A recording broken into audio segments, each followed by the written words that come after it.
Thank you very much for watching our third installment of Thoughts from the Greenhouse. This is where we bring pharma marketers tips and advice to help them be the best marketers they can be. We have the three co-founders of Brick City Greenhouse here with us. We have Fred Kinch, founder and content lead, Renée Wills, co-founder and client lead, and Ashley Schofield, co-founder and creative lead. And so this month, we're going to dive into something that's very true to Ashley's heart, as well as all of our hearts, and it's the creative process. And it's really how pharma marketers can get the best creative from their agencies. So we've got some brains here who have been through hundreds of creative reviews, and we're really going to look at this from a full process, right? Before the creative reviews, during the creative reviews, after the creative reviews, tongue twister there. And so there's ways to communicate, there's steps to take during those three steps to really get the best creative from your agency. So let's dive in, team. How can pharma marketers get the best creative from their agencies? Sure. Well, it starts with a brief. Got to have a good brief. And somehow briefs aren't very sexy necessarily, but briefs are the core that drive the work. And you need to spend the time on the brief. And you need to socialize that brief to make sure that anybody internally who's going to have a say in this project agrees to the direction in the brief. And there's essentially two kinds of briefs, like Ash and Fred, that we use. One is the more day-to-day brief, which is a project brief. And I think we're going to focus less on that topic today. And we're going to focus more on the creative brief, the kind of the fun, building the campaign, whether you're launching or relaunching or reinvigorating a brand. If you want to launch a new campaign, it starts with the creative brief. Definitely. And the interesting thing about, like you just said, sometimes they don't seem sexy, but they are something that the creatives really, really focus on. They'll look at every single word because they're always looking for some inspiration somewhere, right? And having a well-crafted brief with a singular promise and something that's based on an insight, because sometimes the insight is the nugget that really kind of sparks the really interesting thinking behind an idea and makes it something that can really kind of like pierce through and help creatives just sort of generate ideas that are less sort of generic. They make you feel something because that insight has to be rich and deep. That's so true. Yeah, I mean, from times from past experiences, again, creative briefs can be seen kind of as a throwaway sometimes in some circumstances, or just a document that the agency needs to go off and do work on the communication that we've all kind of agreed to and understand. But we've found from our collective experience, the more time you put in on the brief in the upfront, the faster and smoother the actual creative process, reviews will go, and everything from that point forward. In a past life, Renée and I actually worked on a disease ed campaign where we spent nearly a month crafting and recrafting and making sure the insights were correct and that they were relevant to the audiences, and that they were really compelling and emotive in a way that was really going to generate. We spent almost 4 weeks working on a brief with some clients out on the West Coast to get that correct. And once we had that kind of locked in with the proper level of not only just the people on the brand team, but their steering committee as well, and their disease area head. Once that was all locked in and everyone was in alignment on that, the creative process was almost wrote itself at that point in time.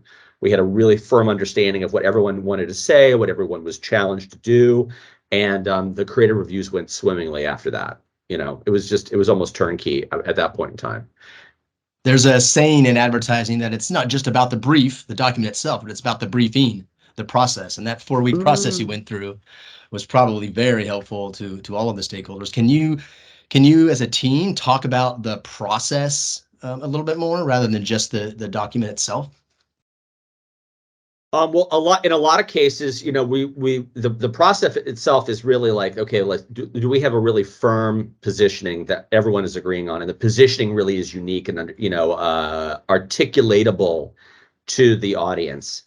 And not only that, is the positioning of the brand, is it tangible? Is it concrete? Does it feel real and relevant to the audience at stake? You sometimes see positionings where it's like, we want to be the first in class, or some other kind of amorphous kind of ideal about what the brand is, rather than really residing in a firm place in the minds, a relevant, tangible, concrete place in the physician's mind, not just something that's kind of an amorphous goal that they may have from a perceptual point of view. The more concrete you can be with your positioning, that will help inform a brief. And then I think the second part of that then is also realizing that a creative brief is not necessarily, sometimes is, but not necessarily meant to reflect the entire positioning statement. It's usually used to reinforce a key part of the positioning statement, or it could be an unmet need. It could be a product value proposition. It could be the benefit to the end user. It could be the so that statement of a positioning, an overarching, you know, position statement. If you're going through kind of like the classic positioning format, it should, because otherwise, if you're trying to encompass everything in one single concept, it's like we used to do this demo with clients in the past. It's like, if I have one baseball and I throw it to you, it's easy for you to catch. The kind of the single point of this communication needs to go through. If I try to throw 8 baseballs at you at one point in time, it's going to be off-putting, and you're not going to want to receive that kind of communication. And advertising communication is the same way. If you're trying to catch too much, if you're trying to communicate too much, too many multifaceted things, it's not going to be well received or digested well by your audience. You may have heard me call that before. You probably heard this one, Fred Nash. Bob, bundle of benefits, right? Ugh, This idea of like bundle of benefits, because you do want to add what Ash and Fred are saying, a single-minded idea. However, what's really interesting is that the state of marketing is evolving. And with the complexity of channels and all the different digital channels, and a lot of products that we may be marketing may have multiple audiences. And sometimes it's necessary to sort of tailor what that communication is. So it is possible, but it's still important to nail this in the brief. It is possible to have different ideas to different audiences. But whether you have a single-minded idea, and the creative needs to execute against single-mindedness, because otherwise we have Bob, whether you have multiple target audiences, getting that into the brief and capturing who are we speaking to and what is the key message by audience, and sometimes by channel, like getting all that in locked step will allow you go into that next phase, which is the actual creative review. Well, I'm talking from marketing perspective. The next phase for the agency is to kick the creative juices into gear, and lots of things that as a marketer you don't see, where the ideas are really flowing and lots of ideas go up on the wall, and only the choicest ideas are ever brought forward to our clients. And so that process is kicked off by the great brief. Yeah, I just want to touch on the importance of the insight, though, too. How you get them is really interesting. So, in my past life, we worked on a launch for an ADHD drug that was actually a non-stimulant. And we had done this really cool, like, ethnography, sort of like video thing where we went and lived with a family with a kid that had this kind of like flavor of ADHD. It's a little more oppositional in its nature. And the mom, after spending the whole day with his family, the mom said something at the end of the day, which just boom, like sparked everything for everybody. She said, I know there's a good kid in there. I just wish the world could see him. And that interaction, just that interaction with that mom, was fuel for like one of the best briefs I ever worked on. It was just open the floodgates, and the campaign just touched people in such a way. And what we did find out also is the psychiatrists were saying they didn't like these kids. They didn't like treating these kids because they were so hard to treat. They were used to giving a stimulant and having a kid go on his way. So they said that part out loud, which was like, oh my God.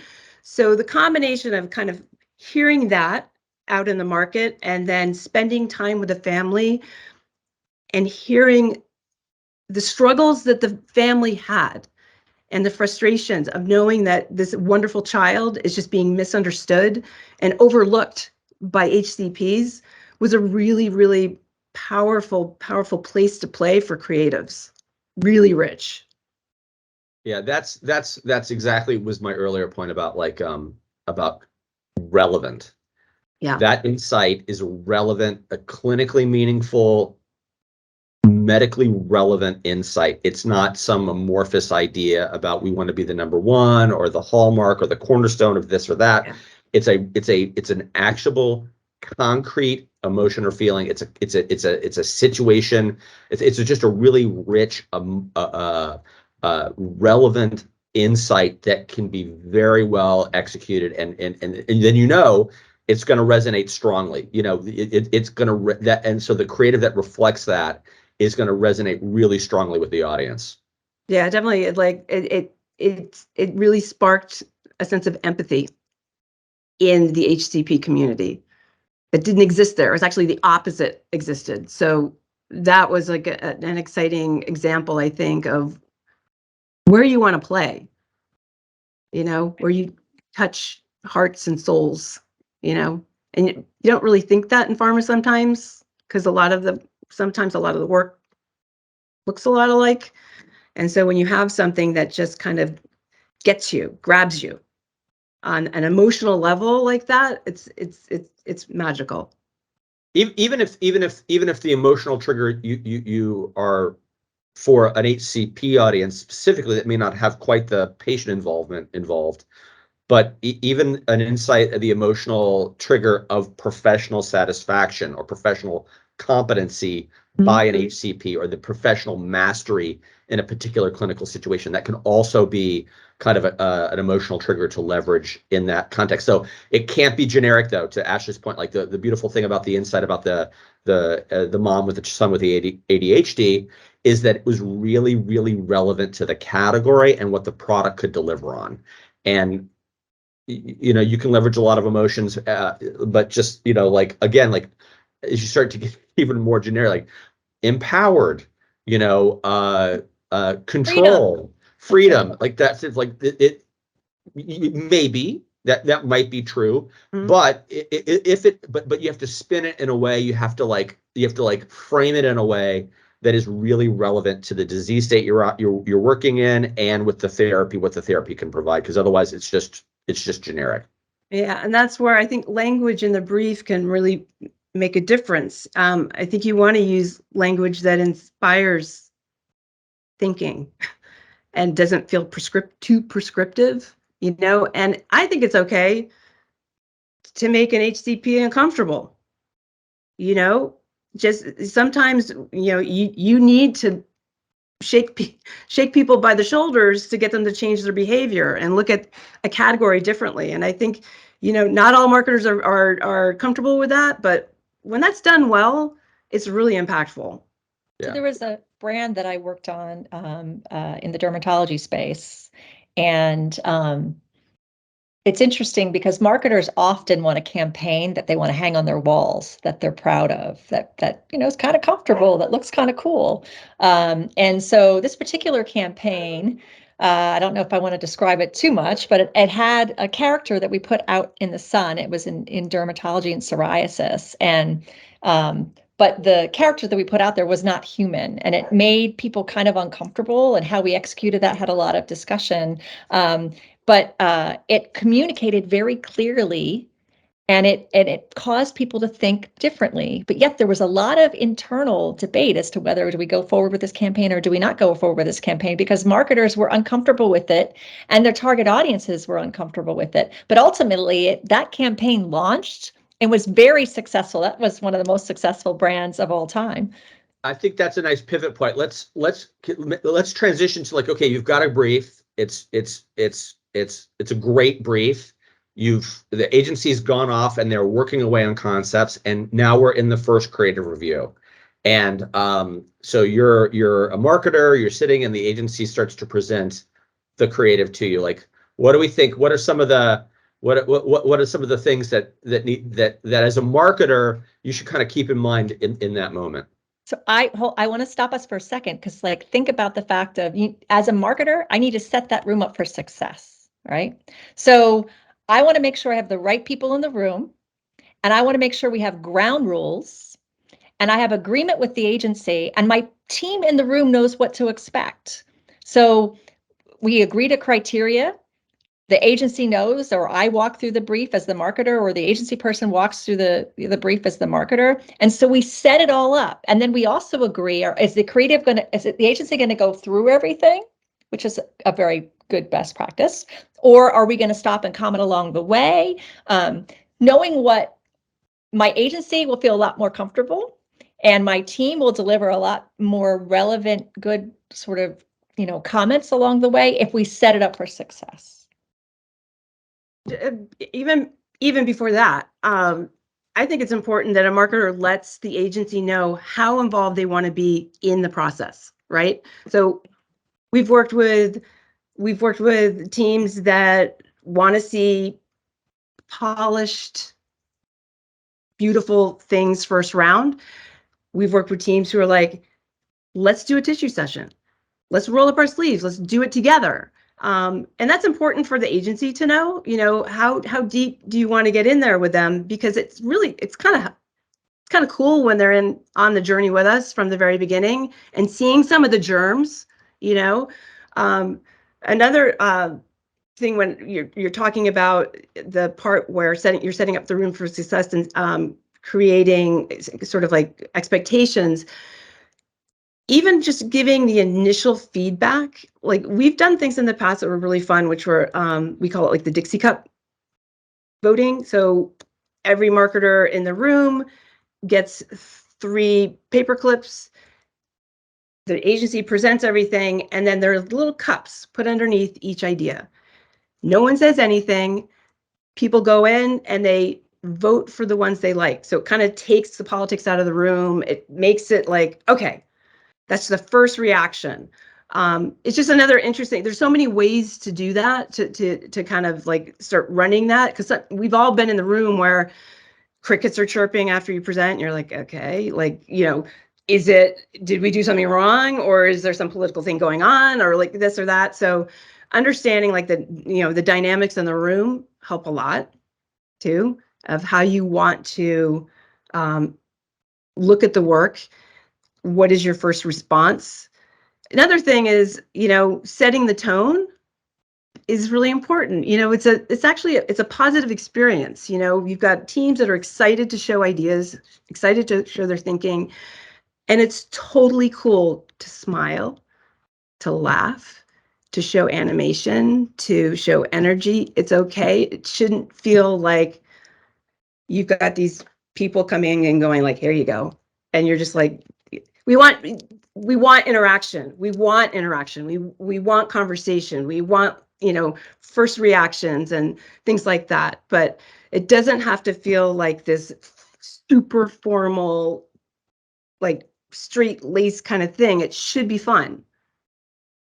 I've been in rooms where I think everybody thinks it's, because it is formal. You have more people from the agency, Yep. and you have more people from your team, right? And it's kind of serious, and it's your campaign, but like, actually, it shouldn't be that serious. It should be relaxed. It should allow the ideas to flow, because that initial creative that the agency presents, that's like us also, like, that may inspire some other idea, right? So there's Totally. a fluidity to the process. And so the agency, even if we're not doing tissues, even if we're presenting initial ideas, like, those are initial ideas. And so what I think is so important is just to like go with your gut. Like, how do you feel? In addition to using your head, does it meet up with the criteria we've discussed? Is it on brief? But how do you feel? Like, does it elicit a reaction in you? And that's interesting. You should say, what is that about? What am I feeling here? And I think it's okay to share that too, because that's interesting, because then we can follow that thread to say, well, okay, well, what about that concept triggered that reaction? And maybe that concept in and of itself is fantastic, or maybe that reaction is particularly something about the concept. It's a nugget that we can build upon to drive other concepts that are being presented that day, or a new concept that we are like, wow, that's an interesting idea. We're going to go away and explore that. Yeah, I think you touch on a really interesting point, Renee, is that marketers should really realize that creative really is an iterative process. Totally.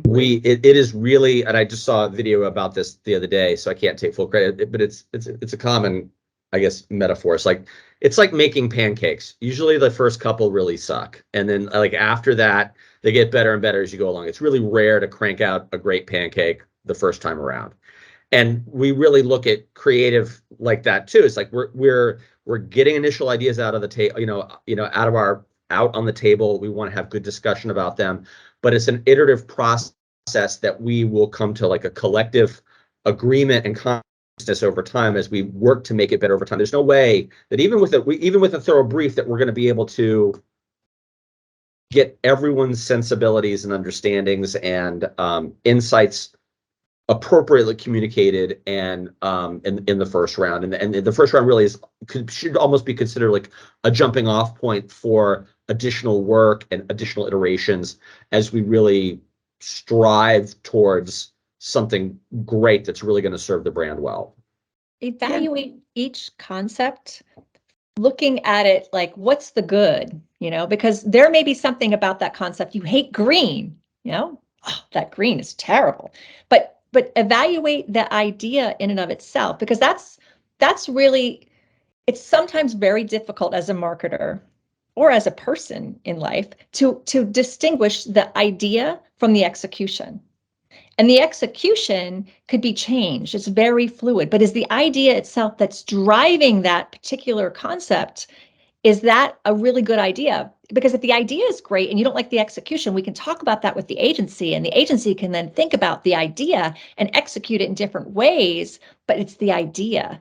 And that's the most important thing, because sometimes also it works the flip side. Something may look really cool and have some stopping power, but the idea itself doesn't hang as much. Maybe a little flat, yeah. And maybe a little flat. And so if there's one thing that I would say is look for the idea that's behind every concept. Maybe even ask your agency to clarify what the idea is that's driving behind that concept. Like, where did the idea come from? What are they trying to? Yeah, what right. Insight? What insight are they leveraging? What's the insight, right? Because go in with a sense of curiosity, and it's totally fine to say what inspired this thinking, because when a creative can articulate that, that might actually be a jumping off point for another idea. It should be sort of like, it is iterative, but we want to build on things. There was one creative review the three of us went to, I remember, where we presented all the work and the marketer said, "I'll tell you what I don't like." That was the first thing out of this person's mouth. And you're like, oh, which is like, wah, wah, wah. You're like, come on now. It's like, it's about looking for possibility and looking for places to build on. As Fred said, you're not going to nail it the first round. Sometimes you can. It's happened. But we need your input and your brain, because you see the brand, you see different parts of this brand than we do. And together, it is a collective endeavor, actually, when you think about it. It's not like agency goes away, comes up with idea and brings it back to us. It is a team effort. And we said in our last episode is that we should feel as one. Ultimately, that's how you should feel with your agency. So there should not be a sense of territorialism from the agency about the creative, like that's what we do. You stay over there, client. You say yes or no. You should be in it with us. It's a journey we take together. We should have some excitement together about it. Like if I think about it, the brief should have something that we're kind of excited about. Like it's motivating us. So we come in and then in the room, we're people. The creatives are presenting something that they've worked a lot of long hours on, and there's some personal investment in that. So think about it from the perspective of when delivering feedback, like celebrate the good and then point out the things that aren't working. But, I think having a nice balance. So starting, as Ash just said, in the negative kind of sets the wrong tone. And so let's identify what is working and why it's working and how we can make it work harder. And then let's also identify what's not working, because even within the same concept, you can have initially some things that are working and some things that are not working. And so we can dial up the good and take out the bad. Renée, you touched on this point a little while ago, is that to the extent possible, as a marketer, you should really try to take your personal preferences out of the equation on things. I had a very funny situation one time when I was working on professional advertising for Lipitor way back in the day. And we presented a campaign. The VP of marketing was in the meeting, and he was like, I hate this ad. I hate this ad. He's like, you can test it. But there was a lot of other enthusiasm in the room for the ad, this particular campaign idea. He's like, I hate it. He goes, you guys can test it if you want to, but I'm telling you right now, we're not going to run that ad. But you know what? The marketers held tight. They had an instinct about the thing. They put it into testing, and it tested through the roof and above and beyond all the other concepts. And in a subsequent meeting, he was just like, you know what? I love that ad now. I know it's going to resonate well with my customers. I forget what I said before. I love that ad. So you really have to make sure, if we all knew exactly based on our personal preferences what was going to resonate well with audiences or what was going to work, it's just we wouldn't need to go through any of this process. We would just be able to make an ad and then run it, but have a campaign and have it be out there. But it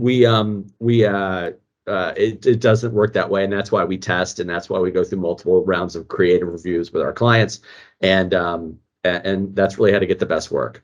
I love that you brought up the testing. Do you feel like that is an imperative step in the process? And if so, at what point? Is it certain rounds?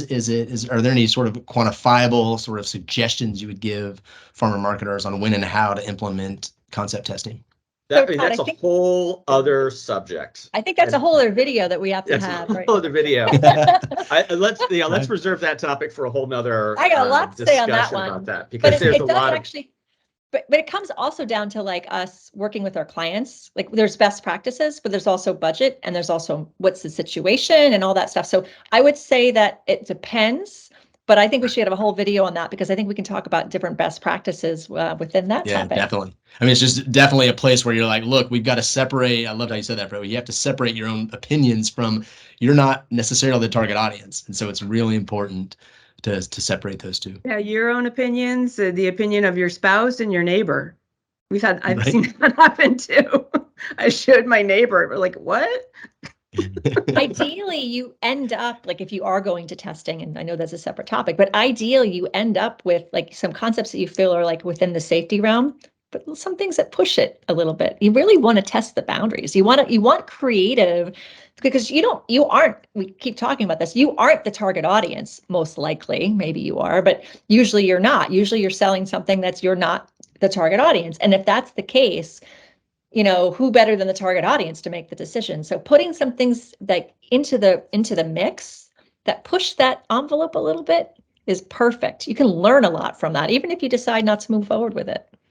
Right. So let's transition then. So like, how do you handle like next steps coming out of a creative review? Like what are some of the things to consider? And just like right off the bat, just to make good use of everyone's time, if there are really ideas that are on the wall or on the Zoom call that you just are like, they are non-starters, as a marketer, you need to clearly communicate to the agency, because the issue is that agencies live in hope, and there is a lot of subjectivity to evaluating creative.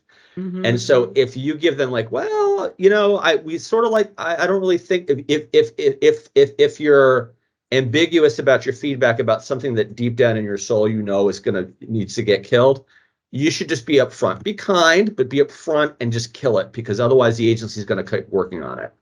And just from a resource utilization and the morale of your partners, you want to make sure that you have really clear direction about like, well, these are the germs of the ideas that we really like and we want to continue to work with.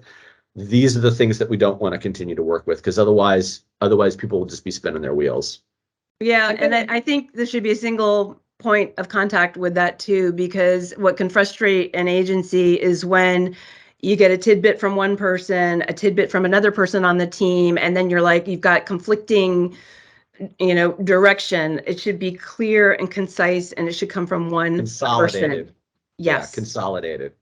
Yeah. And agency should be doing, like, you're a good account person in the room. It's like good hygiene. A good agency partner will help you in that, but you can work together on that goal. But in the room, everybody's going to be making comments. But in the end, you can't walk out of that room without consolidated comments. Although what you may be doing, and this happens a lot, is let's initially reactions, and then we're going to come back to you with consolidated comments because you want to think about it. I mean, that's okay as long as you can talk through the reactions around things, or there's an opportunity for dialogue. Agencies, all we want is to just understand where your heads are at from a, understand what your thinking is and what your logic train is around the ideas that work or don't work, why they don't work or why they are working for you. The more information we can share and the more dialogue we can have about those things. I'm a firm believer that if everybody is operating off the same base of information, we will all come to the same conclusion. I'm like really adamant about that in a lot of circumstances. So the more that we can communicate and have a dialogue about things, the better and more likely that we are to come to the same conclusion around subjective things like creative. The worst situation I've ever was in was a presentation where they asked the agency to walk out while they discussed it as a team. And then they brought the agency back in about 20 minutes later, and they gave us the consolidated feedback. They thought that was efficient. We thought that was terrible because we didn't hear the reactions, or like we're missing some of the feedback. Even if ultimately a concept doesn't move forward, the discussion around that is so insightful. And also it created a situation where we didn't feel very team oriented. It felt like us versus them. Well, because then we can learn. We can learn from that feedback, and that helps the relationship get stronger. There probably should be something like a 24-hour, digestion rule or something like that. Like, initial comments are great, but I can imagine if I'm a marketer and you've got a team there and you've just been seeing all this work, all these ideas, and you're like, it's okay if you give initial feedback and after 24 hours that changes a little bit. That's fine. Like, that's it's okay totally to let things digest. Spend some time with it, because these are big decisions for a brand. They're consequential decisions, and letting that kind of digest and giving yourself a little time to ruminate on that thing before you give like final feedback on a round is totally appropriate and totally appreciated. And Fred, I think to your point earlier about that marketer who didn't like something but was willing to test it. I mean, they may have been a little pessimistic, but that was a good move by them, right? They were willing to go out and hear other opinions from their audiences. So I think being transparent and open at that time of consolidating feedback, saying like, look, this is our thoughts, our reactions, our opinions, but there might be some other inputs. Maybe it is testing or something that really that we need another 24 hours, we need another week or so to be transparent on that process. There are a lot of weird like ideas that people have around, like, well, I learned that I should say this in a particular meeting or about a particular situation. There's a lot of these, like, you can't show the problem. If I show the problem, it's going to be associated with my brand. Or there's a lot of these weird, like, rules that people have kind of like adhered, like they're set enough and people start to believe them, when none of those are really true. Every creative challenge is unique. Every marketing situation is unique in that way. And you should really be, some of the best professional HCP branded advertising I have ever done in my life has been focused on a real pain point. The visual, the headline was focused on a real, in a branded context, not a disease state awareness or a disease education, in a branded context where we really highlighted the issue that a clinician, again, a relevant insight, a relevant problem that the clinician had, and then the copy worked and the rest of the ad resolved that problem for the clinician. But the main thrust of the communication, the main creative hook of it, was to highlight, to establish common ground with the problem that the physician was having. And that's some of the best creative. So be careful about having these kind of like preconceived ideas about what good creative or bad creative is. It changes and it evolves. I mean, even as we've seen in the last 3 years, our own understanding about the world and how we view the world has changed over the last 3 years, and people's perceptions and best practices and standard of care has changed too. And with that, their relationship with the work you're going to produce. Totally. So it looks like we've All gone right. through the creative review process. We've talked about the before and the brief and the briefing and the process there and during the meetings and establishing everybody, making sure everyone's reminded of the brief and on the same page, and that there's a collaboration there and there's transparency into the process, and then any more clarifications on afterwards? Is there a final ditty, a final tip or a piece of advice for our marketers to really transition from into final decisions on creative? Know who's making the final decision. That's one of the most important things. Derailers come when people don't pay attention to RACI principles and make sure that they know when and who needs to be pulled into the process from a decision making, because we've been way down the line when a curveball comes from above, because that person wasn't pulled in, whether it's the CEO or the CMO or whatever, has not been pulled into the process, and we're way down the line, and then we have to go backwards. And that, from a marketing perspective, is costly from a point of view of your budget and from a timeline perspective. So start from the start, knowing who needs to be pulled in when, and you'll be off to a good process. Great. Well, thank you everyone for listening to and watching Thoughts from the Greenhouse, our third episode. Stay tuned for more episodes and some short clips, some highlights throughout our social channels. Thank you very much.